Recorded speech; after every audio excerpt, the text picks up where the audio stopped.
Hi guys, good morning. Dumating na yung parcel ko. Nag-order nga pala ako ng diaper, yung itchy diaper pants na.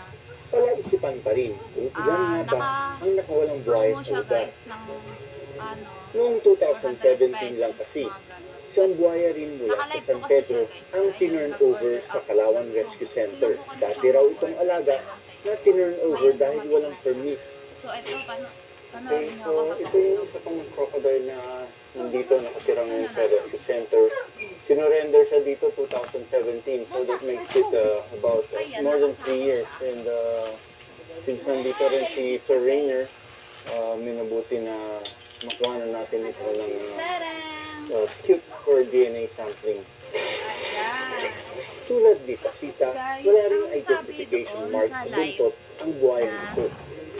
Kaya, hindi buy rin one, take kumpirmado one, kung saan ito nakuha ng dating 581. nag-alaga sa So kanya. may free daw So, siya. saltwater crocodile to, and it's known to be defensive. Iwasan natin na katama Ito pala yun guys. sa mga konkreto.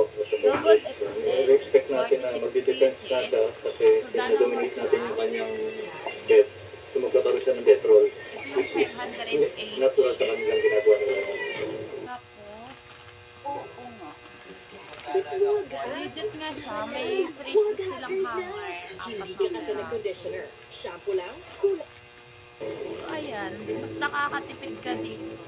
Sinubukan ko lang naman kung sa kanila yung anak ko.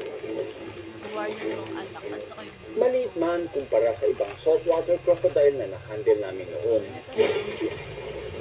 Maraming Kita pa salamat rin sa nanonood. ang pambihirang lakas ng buhaya